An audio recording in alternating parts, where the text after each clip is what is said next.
kabarnya? Selamat datang di Royal Cinema. Kali ini saya akan membahas alur cerita film Solo yang diproduksi tahun 2013.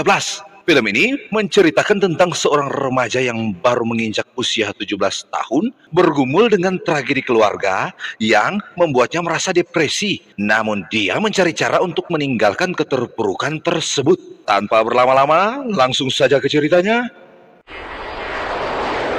Check it out. It'll be good. Awal film kita diperlihatkan dengan seorang gadis, kita sebut saja Jillian, yang mengalami penyakit depresi kecenderungan untuk bunuh diri akibat permasalahan keluarga yang dialaminya. Di mana untuk mendapatkan kesembuhan dari semua penderitaannya, dia mencoba melamar pekerjaan menjadi konselor camp di perkemahan musim panas. Handbook, schedule, list your campers.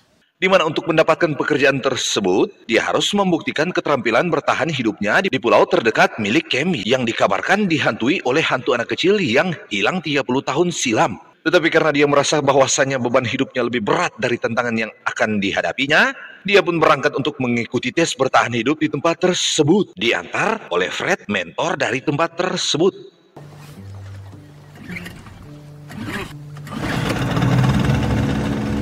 Dalam perjalanan, Fred sempat menjelaskan apapun yang harus dilakukannya sembari memberikan alat darurat yaitu suar yang bisa dipergunakannya jika terjadi hal berbahaya baginya. That's just a precaution. Who's that? Sempat mereka berpapasan dengan orang asing yang baru keluar dari tempat tersebut.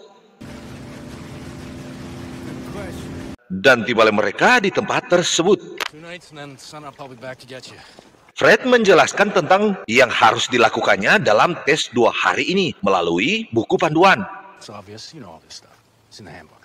Hal yang tidak mengenakan, Jillian orang terakhir yang dipekerjakannya untuk menjadi pemandu bagi anak-anak yang akan berkemah di tempat tersebut. Oleh karena beberapa waktu terakhir penghasilan dari tempat tersebut berkurang karena orang-orang cenderung takut karena pernah mendengar kisah 30 tahun sebelumnya.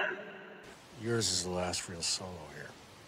Dan Fred berencana menjual kepada investor dan akan mengubah tempat indah dengan hutan yang masih asri murni hijau menjadi pemandangan yang tidak menyenangkan lagi katanya. Sebelum itu terjadi, Jillian yang harus membuktikan bahwasanya cerita 30 tahun silam adalah dongeng semata. Jillian pun ditinggalkannya.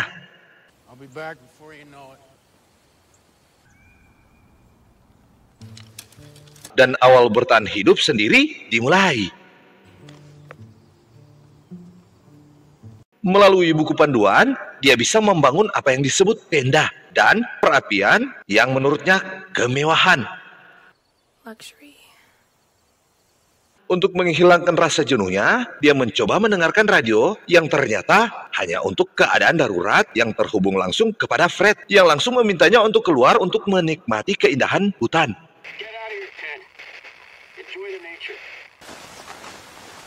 Di pertengahan perjalanan, langkahnya terhenti oleh sebuah boneka anak kecil yang membuatnya bertanya-tanya, apakah yang sebenarnya terjadi di tempat itu?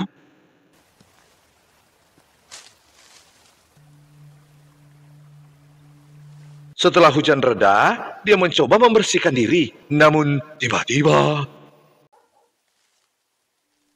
terdengar gonggongan anjing yang membuatnya penasaran. Kok di tengah hutan yang tidak berpenghuni masih ada suara dogi. Ada apakah?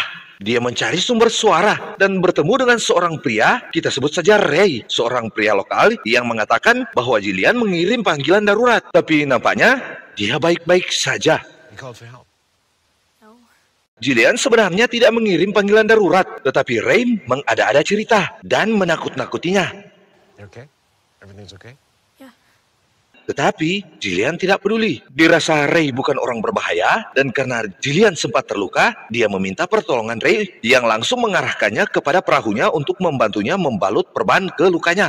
Sembari terjadi perbincangan tentang rumor hantu anak kecil yang tidak membuatnya takut.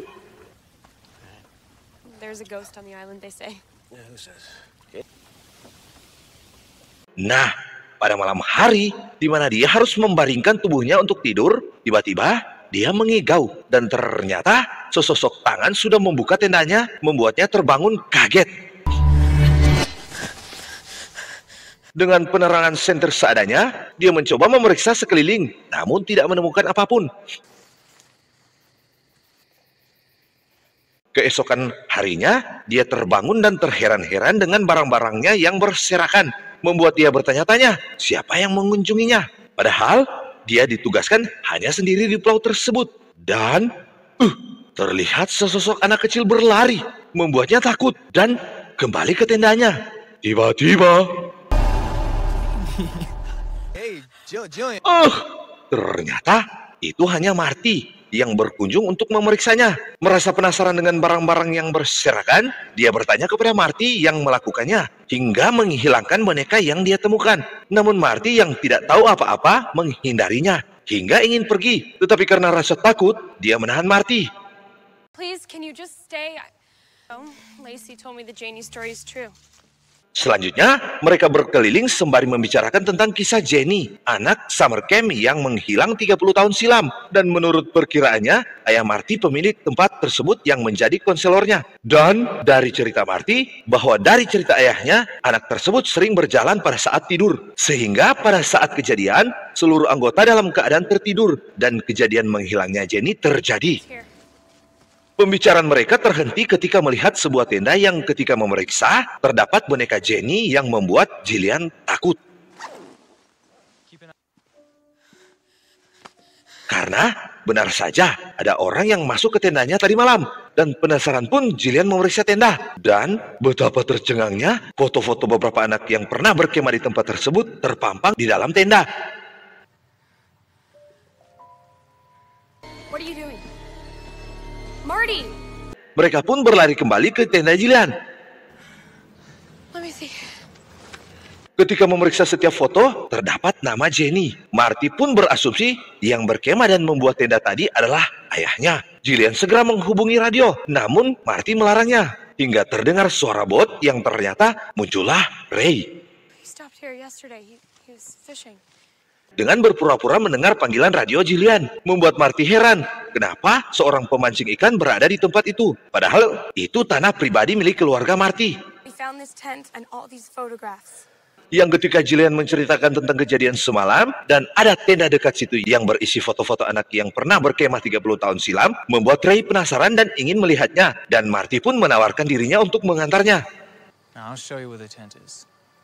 Setelah mereka pergi, Jillian segera mencari jaringan telepon untuk meminta bantuan. Di tempat Marty, Ray mengecohnya. Dan tiba-tiba saja, dia berteriak memanggil Jillian dan mengatakan bahwa Marty menghajarnya dan harus segera berkemas untuk pergi dari tempat tersebut.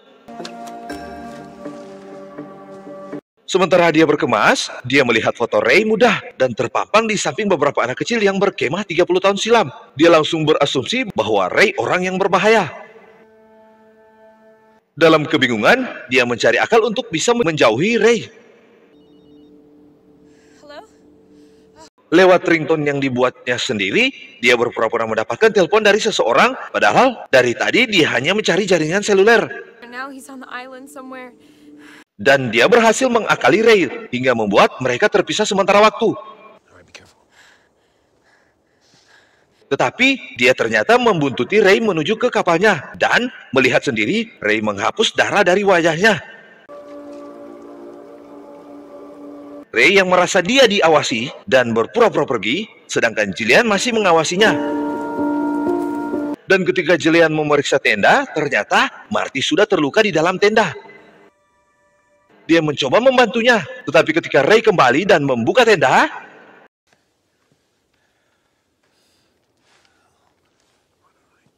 tetapi karena tersangkut, dia pun mengurungkan niatnya dan berniat membuat lubang untuk tubuh Marty yang dikiranya sudah tepar.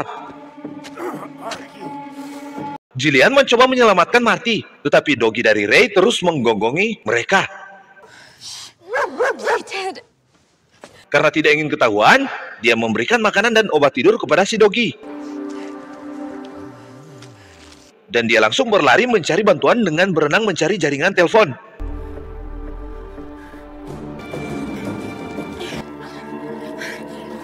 Namun dia kembali mencari Marty, tapi terlambat karena dia sudah di bawah Ray. Dia pun mencoba memanggil Fred lewat radio darurat, tapi mungkin saja karena terlalu mabuk, dia tidak merespon Julian. Oh, but Jillian memancingnya untuk mendekatinya dan melemparkan suar meminta pertolongan. Ray merespon dan tiba-tiba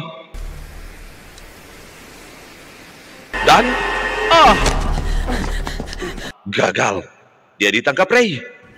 Wake up, wake up. Dia terbangun dalam keadaan terikat. Namun Ray sedang bersenang-senang di sampingnya dengan membakar foto-foto kenangannya dan berpakaian seperti konselor zaman dulu. Bad memory. Ray yang merupakan pelaku dari hilangnya Jenny anak kecil 30 tahun lalu melepasnya dan menyuruhnya berjalan ke arah danau, memperagakan seperti yang dia lakukan pada Jenny. Ternyata selama ini dia lupa mengubur mayat Jenny, sehingga melalui tubuh dari Jillian dia ingin mengingat kembali perbuatannya tersebut dengan semua tindakan yang dilakukannya terhadap Jillian. Buried. You can't remember where you buried her. Pagi pun tiba, 2 hari tes yang dijalani oleh Jillian. Tiba saatnya Fred untuk menjemputnya, tapi ternyata Jillian akan segera dibawa oleh Ray bersama tengkorak dari Jenny anak kecil 30 tahun silam. Sementara Ray membopong tubuh dari Marty yang akan dipindahkannya, ternyata Fred muncul. Julian! Dan mereka pun bertemu, yang ternyata Fred dan Ray adalah teman lama yang mengelola tempat tersebut. 25 years. Sembari bertekur sapa, ternyata terdengar radio Julian memanggilnya. Dan tiba-tiba Ray menghajar Fred, membuatnya pingsan. Jillian pun berusaha lepas dari ikatan dan segera berlari meninggalkan kapal bot. Ray yang kembali tidak menemukannya. Jillian pun dikejarnya, namun Ray mampu menangkapnya. Tapi pada saat Jillian akan dihabisi, dia mampu menggapai pisau pramuka dan melukainya. Dan langsung berlari ke kapal bot. Namun sayang sekali, Ray bisa mengejarnya dan menghajarnya. Tetapi karena Ray terluka, Jillian membalikkan keadaan dan langsung menghabisinya. Dan musuh pun kalah. Di akhir film, dia menarik, menyelamatkan Marty dan pergi membawa Doggy keluar dari tempat tersebut. Dan film pun tamat. Ending yang membahagiakan. Akhir kata, Pakatuane Pakalawiran yang artinya semoga panjang umur, sehat dan bahagia selalu. Ciao, bye-bye.